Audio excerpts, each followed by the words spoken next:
సార్వత్రిక ఎన్నికలు సమీపిస్తున్న వేళ ఫిబ్రవరి 1న తాత్కాలిక బడ్జెట్ కాకుండా పూర్తిస్థాయి బడ్జెట్ను ప్రవేశపెట్టనున్నారనే ఊహాగానాలకు కేంద్రం తెరదించింది.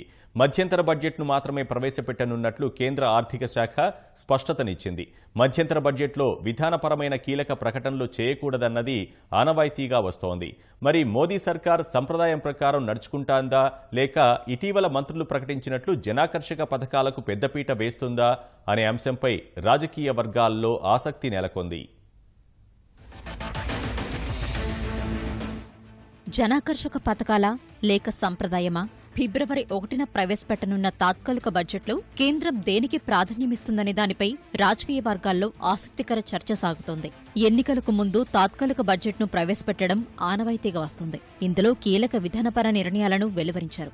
ఎన్నికల ముందు 3-4 నెలల పాటు ప్రభుత్వ వ్యయాలకు వీలు కలిగించే ఓట్ ఆన్ అకౌంట్ను మాత్రమే రూపొందిస్తారు. ఒకవేళ పూర్తిస్థాయి బడ్జెట్ ప్రవేశపెడితే ఎన్నికల్లో అదే పార్టీ మళ్లీ అధికారంలోకి వస్తే ఎలాంటి సమస్య లేదు.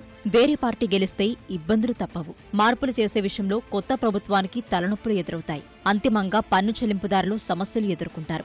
బడ్జెట్ విషయంలో ఇప్పటికే చాలా సంప్రదాయాల్ని మార్చిన ఎన్డీఏ సర్కార్ ఇప్పుడు ఎలాంటి పంథా అనుసరించనుందనే దానిపై సర్వత్రా ఆసక్తి నెలకొంది. ఫిబ్రవరి చివరి రోజున బడ్జెట్ను ప్రవేశపెట్టడం సంప్రదాయం కాగా దాన్ని కాదని మొదటి తేదీన బడ్జెట్ ప్రవేశపెడుతున్నారు. సాధారణ బడ్జెట్, రైల్వే బడ్జెట్ వేరువేరుగా ఉండగా ఆ రెండింటినీ విలీనం చేశారు. ఇప్పుడు కూడా సార్వత్రిక ఎన్నికలకు ముందు ప్రవేశపెట్టనున్న తాత్కాలిక బడ్జెట్లో కీలక విధానపరమైన నిర్ణయాలు తీసుకుంటారనే దానిపై ఊహాగానాలు వస్తున్నాయి. రైతులు, మధ్యతరగతి ప్రజలు, గ్రామీణులపై ప్రభుత్వం వరాల జల్లు కురిపించనుందని సమాచారం.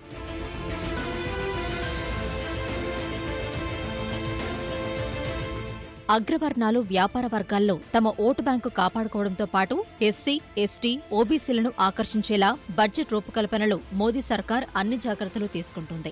ఎన్నికలు దగ్గర పడుతుండటంతో సిక్సర్లు లాంటి జనాకర్షక పథకాలను ప్రకటిస్తామని, ఇందులో రైతులకు మేలు చేసే నిర్ణయాలుంటాయని ఇప్పటికే కేంద్ర ప్రభుత్వం సంకేతాలిచ్చింది. విపక్షాలు డిమాండ్ చేస్తున్నట్లు రైతు రుణమాఫీపై కేంద్రం సుముఖతతో లేదు. అది అందరి రైతులకు ప్రయోజనం కలిగించదని మోదీ సర్కార్ నమ్ముతోంది. ఈ నేపథ్యంలో రైతుల ప్రయోజనం కోసం రైతు బంధు లాంటి పథకాన్ని గాని, మధ్యప్రదేశ్లో అమలు చేస్తున్న భవంతర్ భుగటన్ యోజన లాంటిది గాని, రెండింటినీ సమ్మిళితం చేసేది గాని ప్రకటించే వీలుంది.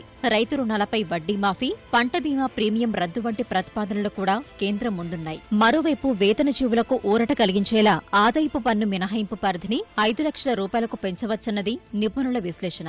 జనరల్ కేటగిరీలో పేదలు 10% రిజర్వేషన్ పొందేందుకు వార్షిక ఆదాయ పరిమితిని 8 లక్షల రూపాయలుగా కేంద్రం నిర్ణయించింది. అలాంటప్పుడు 2.5 లక్షల రూపాయలు ఆదాయం వచ్చే వారి నుంచి పన్ను వసూలు చేయడంలో హేతుబద్ధత ఏంటన్న ప్రశ్నలు ఉత్పన్నమయ్యాయి. వాటికి జవాబిస్తూ రానున్న ఎన్నికల్లో లబ్ధి పొందే లక్ష్యంతో ఐటీ పరిమితిని 5 లక్షలకు పెంచవచ్చనే సంకేతాలు వస్తున్నాయి. పన్ను పరిమితే కాదు, పన్ను రేట్లు మార్చాలన్న డిమాండ్ కూడా ఇప్పుడు కేంద్రం ముందున్నాయి.